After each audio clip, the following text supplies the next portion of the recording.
E aí pessoal, tudo bem? Como que vocês estão? Sim, eu tô devendo um monte de vídeo, inclusive pra Janaína. Me parte o coração escutar coisas da Janaína, como você se tornou uma referência pra mim quando se trata de esquizofrenia, porque o filho dela desenvolveu e ela tá aprendendo a lidar. E eu sempre me chibato do tipo, nossa, quantos vídeos eu já poderia ter feito e não fiz ainda, e eu acho que esse momento chegará. Hoje eu tô aqui pra fazer merchan gratuito de duas pessoas. E E assim, eu vou falar bem de profissionais que dificilmente vocês terão a oportunidade de contratar porque estão num universo completamente diferente do que vocês talvez estejam. Então, a minha ideia não é trazer um monte de cliente para essas duas pessoas, mas é propor determinadas reflexões para você, jovem gafanhoto que está começando a sua carreira agora. Se você está entrando na faculdade, se você está começando um novo emprego, se você está tentando desbravar esse território do mundo aí para ver onde é que você vai ter espaço, talvez esses exemplos sejam para você. E quando eu estava pensando no que dizer, em como começar esse vídeo, eu lembrei de uma passagem da Bíblia que eu li há muito tempo atrás, mas muito tempo mesmo. E aí eu pensei, será que uma pessoa que não acredita na Bíblia como a palavra de Deus e que não é cristã, embora eu tenha uma ponta aí de religiosidade na minha vida, não sou cristão, será que eu posso usar a Bíblia para chegar para usar, para exemplificar para um caso maior, eu acho que não tem nada de errado. E aí, como eu não fazia ideia de como chegar nesse pedaço da Bíblia, eu joguei no Google aqui, e o que eu joguei no Google foi Jesus e o servo que foi demitido, porque era a única referência que eu tinha. A primeira página que eu cliquei aqui deu bom, então estudosdabiblia.net, e aí eu li e aí eu quis entender o ponto do cara, entendi o ponto do cara na defesa de uma coisa que me incomodou muito quando eu li na Bíblia na época. Então, na época, lendo a Bíblia como estava, à procura de Deus, eu fiquei indignado com esse ponto, quando eu vi Jesus defendendo a desonestidade de uma pessoa. Esse autor dessa página aqui, ele disse que ele defende que Jesus elogiou a astúcia e não a desonestidade, e que Jesus não defende a desonestidade. Eu entendo, e não só digo que entendo, como hoje eu concordo, porque o grande desafio aqui não é defender a honestidade e a desonestidade, não é defender a astúcia ou não defender a astúcia. O grande objetivo aqui é colocar uma mensagem que atinja um número máximo de pessoas, para que o número máximo de pessoas entenda o que você quer dizer. E nesse ponto, a Bíblia é espetacular. Os que escreveram os evangelhos e os que editaram os evangelhos, eles foram muito bons no sentido de transcrever mensagens que alcançam o máximo número de pessoas. Hoje eu poderia pegar essa parábola aqui e sofisticá-la, só que aí se eu tivesse a oportunidade de apresentar essa parábola sofisticada para o Brasil inteiro, talvez aí uns 5, 10% entendesse. E desses 5, 10%, talvez 1 ou 2% aplicasse. E isso é um alcance muito pequeno. Então, se você contar essa mesma parábola da Bíblia para todos os brasileiros, muito provavelmente o seu alcance será muito maior, o que faz da Bíblia um livro espetacular. Tudo bem? Resumindo muito aqui esses pontos, o que eu quero dizer tinha um cara muito rico, um senhor muito rico, dono de posses, e ele tinha um administrador, e esse administrador não estava do agrado dele. Por quê? Porque ele achava que esse administrador desperdiçava dinheiro. Ele estava desperdiçando os seus bens. Então ele estava pedindo prestação de contas e não queria mais que ele fosse o administrador. Veja, aqui a gente tem uma crítica de uma pessoa que tem muita grana, que ela já é muito rica, ela continua ganhando muito dinheiro por consequência do dinheiro que ela já tem, e ainda ela fica colocando defeito no cara que não ganha, que não faz aquele dinheiro render tanto quanto poderia. Então todos esses administradores de investimentos aí, eles sofrem disso, de grandes investimentos. Beleza, o que esse cara fez? Na época em que eu li essa parábola eu fiquei bastante indignado, mas esse cara ele começou, preocupado com o futuro dele, astutamente, a visitar estrategicamente determinados devedores do senhor dele. Então ele perguntava, quanto que você deve ao meu senhor? 100 potes de azeite. Então toma aqui e reescreva 50. Né? E os 100 tonéis de trigo, coloca aí então que você deve 80. Isso é uma prática desonesta, mas o que ele fez? Sabendo que ele seria demitido, ele começou a preparar o terreno para que ele fosse contratado futuramente, para que pessoas devessem favor, devessem boa vontade. Eu ainda vejo isso daqui de forma cética e eu só consigo aceitar isso. Porque eu entendo o propósito didático, o fim didático de tudo isso. O que aconteceu? Ele, preocupado com o futuro dele, ele começou a criar laços com pessoas do mercado, inclusive devedores dessa empresa. Veja, você, jovem gafanhoto, começa a sua carreira, por exemplo, eu vou tentar criar um personagem aqui, tá? Você começa a sua carreira entrando numa empresa de telemarketing. Então vamos supor que você entrou nessa empresa de telemarketing. Você liga para a pessoa para vender um pacote da Tinda, claro, um investimento naquele banco que eu odeio lá, Santander. Não é Santander, HSBC, né? Assim, o último banco no qual eu abriria conta por motivos pessoais. E veja, você liga para a pessoa para vender uma coisa que ela não quer comprar. E a pessoa diz, eu não quero, mas você tem técnicas que fazem com que você insista. E aí a pessoa não sabe se defender dessas suas técnicas. Aí ela vai lá e compra e você se sente vencedor. Você se sente vencedor porque você lutou pelo seu senhor. Você não lutou pela pessoa que você encontrou no mercado. Essa pessoa que te encontrou no mercado, por exemplo, se ela pudesse te matar, ela te mataria de tanta raiva que ela tem de você, porque você foi tão foda no seu trabalho que você conseguiu convencê-la a comprar uma coisa que ela não queria. Aí alguém nota que você é um bom vendedor de telemarketing e acha que é um desperdício você continuar trabalhando com telemarketing e te leva para uma loja no shopping.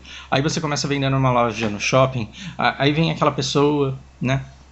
Desalentada, tipo eu, assim, vou comprar uma roupa e eu não manjo de roupa, eu não sei que número que eu visto, eu não sei o que fica bom, eu tô completamente fora da moda, porque eu não me preocupo com isso. Aí a pessoa me mostra uma skin, digo, uma camisa, e eu visto, e aí fico barrigudo, com aquela barriga apertada, com as mangas soltas, e aí aquela cor, abóbora com roxo, e aí a pessoa olha pra mim e fala assim, nossa, você ficou lindo! Né? E aí os meus olhos brilham, nunca fui elogiado na vida porque eu sou feio pra caralho, o que eu faço? Eu compro a camisa, volto pra casa, o mundo inteiro dá risada de mim, o mundo inteiro me ridiculariza porque eu comprei uma camisa ridícula, porque eu acreditei na menina da loja que falou, nossa, o senhor ficou lindo com essa camisa. Veja, quando você vai ao shopping, quando você vai trabalhar no shopping, você é orientado no sentido de fazer o seu senhor ganhar, e não tem nada de errado em ele pregar que você faça isso, porque tem que ser assim mesmo. Mas então você vai elogiar pessoas que ficaram horrorosas na roupa que tem ali. Por quê? Porque você sabe que não tem uma roupa melhor. Naquela loja só tem roupa horrorosa mesmo. Você vai oferecer um produto. Não vamos falar Polishop aqui, que é sacanagem, né? Mas você vai oferecer um produto que você sabe que é um produto normal.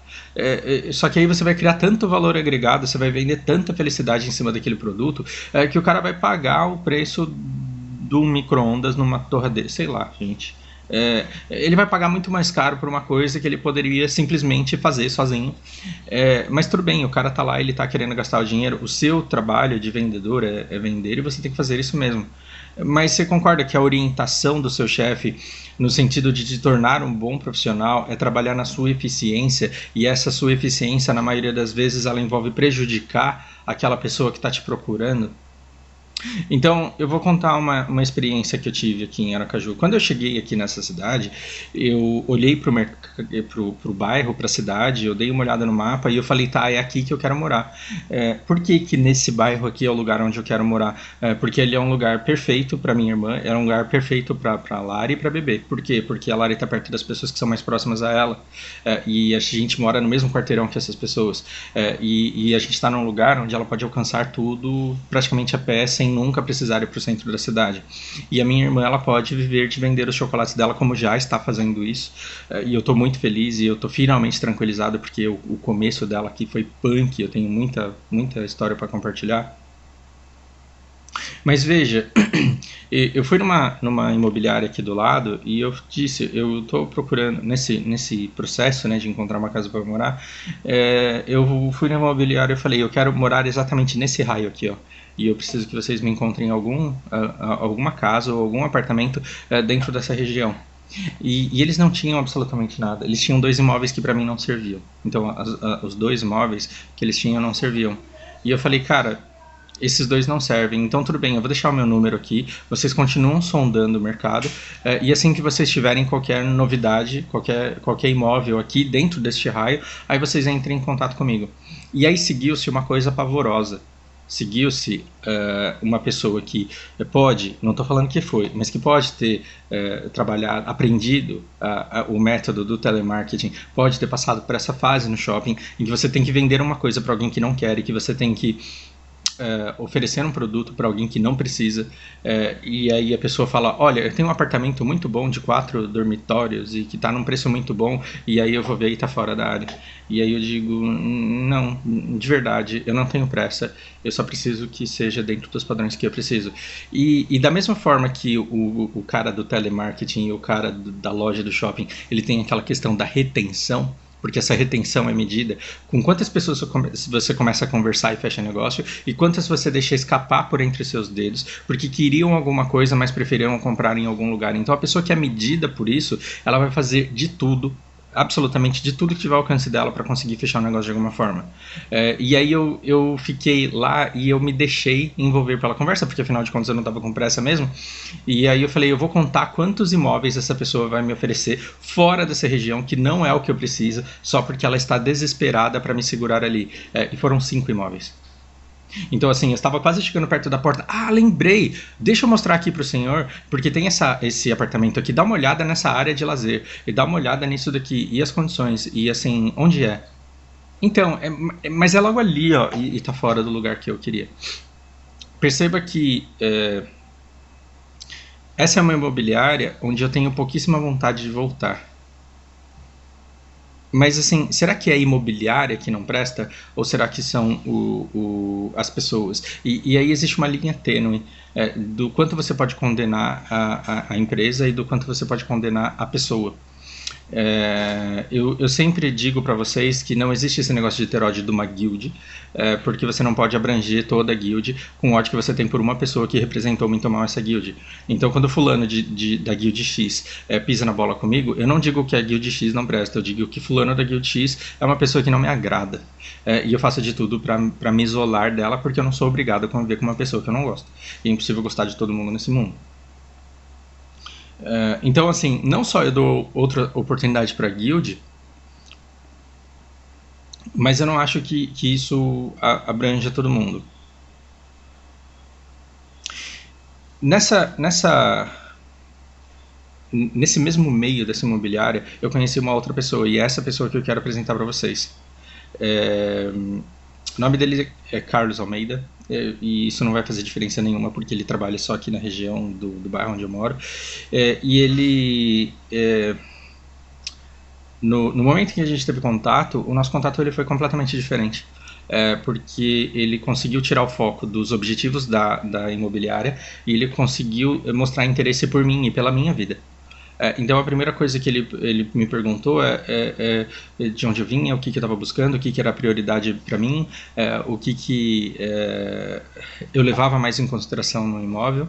E embora ele tenha me feito um monte de perguntas, eu me senti extremamente valorizado, e eu acho que não existe alguém que não goste de falar sobre si quando devidamente estimulado a isso. Então, o que é que você leva mais em consideração? Você prefere mais área construída? Você prefere mais espaço dentro da casa? Onde você vai morar? Você prefere ter uma boa vista, ou você prefere que a casa... Então, determinados detalhes que nem eu me atentei, porque não é o meu trabalho saber tudo, levar em conta todos os fatores que envolvem o aluguel de uma casa e a decisão e o julgamento do imóvel ideal. Ele me fez perguntas que eu jamais tinha parado, sobre coisas que eu jamais tinha parado para pensar. Que eram importantes para mim. E aí, quando mencionado, eu falei, cara, é verdade, você me falou uma coisa que eu não tinha atentado, mas isso é essencial. E se eu quiser alugar uma casa, precisa ter isso. Inclusive, assim, para quem vem de São Paulo, a gente aqui do Nordeste tem que levar em consideração determinadas coisas que em São Paulo não fazem o menor sentido. Então, o fato dele despender tempo dele abrindo os olhos em relação a isso foi essencial. Só que aí, quando chegou no final, ele falou, cara, eu tenho várias opções aqui para você, só que estão todas fora do lugar onde você mora. E no fim das contas... A conversa que eu tive com ele, ela me impressionou tanto, e eu me senti tão acolhido e tão valorizado, e senti tanta simpatia por ele, que eu falei, é o seguinte, você vai ser o corretor do meu imóvel permanente, porque eu estou num lugar provisório, mas eu estou procurando um lugar permanente para morar, e eu aluguei esse lugar provisório justamente porque ele me dá paz, ele me dá conforto, ele me dá estabilidade, para eu me dedicar com calma a procurar o lugar definitivo onde eu quero morar. E eu falei, eu quero que você seja o meu corretor, independente de por que imobiliária, eu quero encontrar o imóvel em que eu quero morar, com os teus serviços. Assim, não é só pela comissão, é pelo convívio, é para que a gente tenha oportunidade de se aproximar e desenvolver aí uma amizade, porque isso é coisa muito importante para levar ao longo da vida.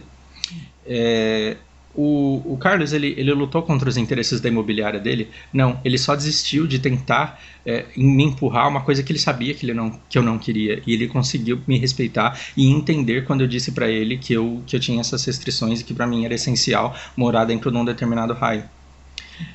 Um dia eu posso até voltar atrás e falar, cara, me perdoa, minhas prioridades agora são outras e eu até aceito morar fora dessa área, mas aí eu vou dizer, me ajuda a procurar em outros lugares, mas eu quero muito fechar com ele por esse relacionamento que a gente teve.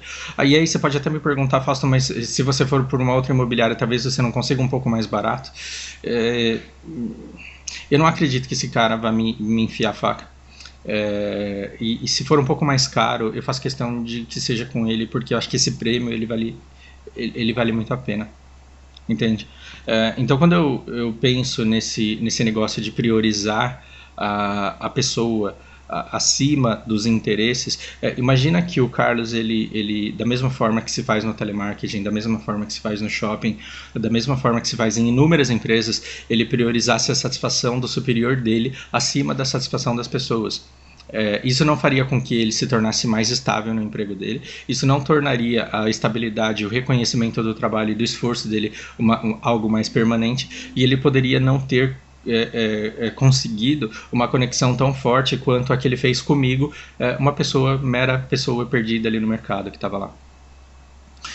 Eu digo isso porque se um dia alguém vier me perguntar se eu conheço algum corretor aqui, né, em Aracaju, eu vou ter um enorme prazer de referenciá-lo, assim como quando as pessoas me perguntam se eu tenho algum tradutor, eu não penso duas vezes antes de mostrar na IAD, porque dá orgulho para mim poder poder oferecer trabalhos profissionais de boas pessoas, né, que eu quero que se deem bem na vida, que eu quero que sejam bem sucedidas, e eu penso dessa maneira também quando eu penso nas minhas próprias aulas. Muitas vezes alguns alunos aparecem cogitando aulas em horários que para mim são extremamente convenientes e que me agregam uma renda que pode ser muito boa.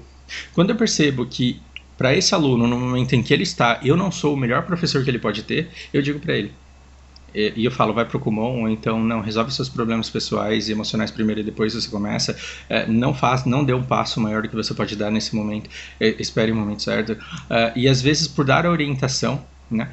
Muita gente que vem querendo fazer prova de proficiência, eu falo, olha, eu posso até te dar aula, mas tem gente que pode te orientar melhor porque são especialistas nesse assunto, e eu encaminho, e essas pessoas elas vão para outros profissionais e voltam tão felizes, mas tão felizes, que elas continuam me reverenciando para outros alunos que são da minha especialidade,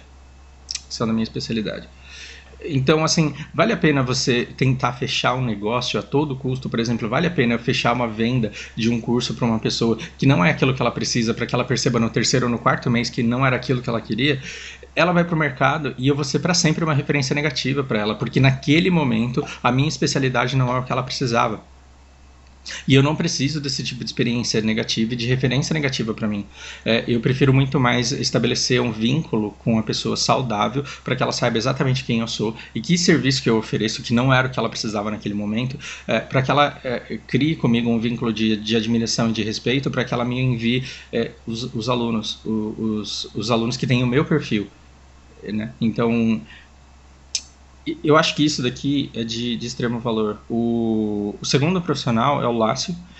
Ele trabalha na Prime Consultoria. E assim, se você me perguntar o que eu sei da Prime Consultoria, nada, porque eu não pesquisei a fundo, nada além do que eu precisava, só para saber que é uma empresa realmente respeitável.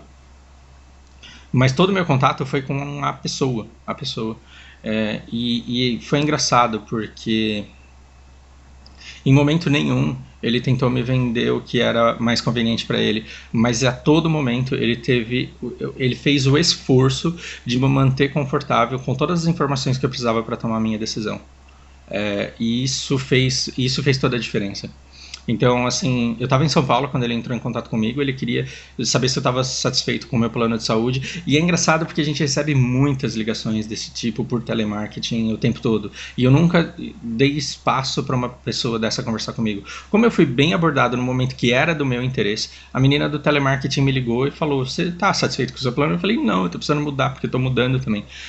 Então eu tenho um consultor aqui que vai entrar em contato com o senhor. E essa pessoa que entrou em contato comigo, que eu poderia simplesmente ter cortado, simplesmente poderia não ter atendido a primeira ligação, nunca tentou me vender o plano que era mais, talvez mais lucrativo para ele ou de maior interesse dele. Ele sempre me manteve no centro, perguntando o que eu precisava, quais eram as minhas necessidades, o que eu valorizava, quanto eu estava disposto a despender. E quando eu fui confrontando com as dificuldades que eu tinha, porque eu precisava colocar 4 pessoas e era difícil comprovar vínculo, eu precisei abrir empresa aqui para que tudo desse certo. Essa pessoa ela sempre se mostrou especialista no conhecimento de tudo que eu precisava saber, mas nunca ficou jogando com esse conhecimento, sempre lidou de maneira bastante honesta. E em todo momento, com toda a informação que ele me deu, eu poderia ter fechado fora com outro consultor ou de outra forma que não fosse com ele. Mas a prontidão, a precisão das informações, a dedicação que ele tinha e o interesse sincero de fazer com que o negócio desse certo, não só por parte dele, mas da minha parte também, fez com que eu anotasse mais um nome para minha lista de referências que eu vou carregar para a vida. E eu disse isso recentemente para ele. Eu falei: olha, por toda a precisão, prestatividade, por toda a prestatividade que você me ofereceu, você se torna aí um nome que vai ser referenciado permanentemente. É uma pessoa que eu quero muito carregar próxima de mim ao longo da vida. Então, jovens gafanhotos, quando você for confrontado com uma meta de vendas, quando você for contratar uma meta de vendas, perceba que ao se esforçar absurdamente para bater essa meta, e para ser o melhor vendedor, que dificilmente vai garantir que você continue sendo o melhor vendedor nas próximas temporadas, e que dificilmente vai fazer com que você chegue muito mais longe, com estabilidade completamente garantida. Talvez para bater essa meta você tenha que sacrificar o contato e a admiração de muitas pessoas, que na verdade o seu emprego poderia ser uma mera forma de entrar em contato com elas. Eu digo isso porque quando eu trabalhava no Japão e quando eu cheguei a cargos de liderança, eu tinha as metas da empresa e durante muito tempo eu, imaturo, inocente, jovem, né, sem vivência, na verdade, eu mirei na extrema eficiência. E para conseguir bater as metas da empresa, para conseguir ser extremamente eficiente, eu sacrifiquei a relação com pessoas que poderiam ter sido muito especiais e que poderiam ter sido muito... se tornado muito próximas, muito amigas, né? E eu já tive péssimas experiências no sentido de ter um evento da empresa e estar no meio de uma pequena multidão ali, onde eu não podia apontar o dedo para 3 pessoas que gostassem muito de mim. Por quê? Porque mesmo aquelas que gostavam muito de mim, eu acabei ferindo aí determinados elos, determinados laços, porque os resultados para mim eram mais importantes. É por isso que eu jogo HOTS todo dia, para ver que assim eu não posso entrar num cargo de liderança, porque é da minha natureza acabar sacrificando laços para conseguir os objetivos. E com isso eu perco amizades, eu perco oportunidades. E eu percebi que, assim, para mim, o trabalho de liderança não é o ideal. O trabalho de suporte é melhor, né? Auxiliar carreiras, auxiliar a vida das pessoas com exatamente aquilo que elas precisam, para mim é um caminho muito mais suave, muito mais tranquilo, porque aí eu consigo edificar essas relações e não tornar a vida mais pesada, mais difícil. É difícil. Fausto, está pregando aqui a desonestidade? Estou dizendo que você tem que fazer contabilidade criativa para ajudar os outros, para se dar bem com elas? Não, eu não estou falando para você roubar a sua empresa. Eu estou dizendo que você deve ter as suas metas de vida e as suas metas de vida devem estar acima da empresa na qual você trabalha. Porque senão você não vai bater nenhuma das suas e a sua vida vai passar e você não vai ter mais tempo para fazer isso. Ok? Eu devia abrir uma igreja, né? Isso daqui poderia ter sido uma dessas reuniões edificantes, assim. Eu vou passar a sacolinha aí depois vocês. Grande abraço, gente. Espero que seja útil.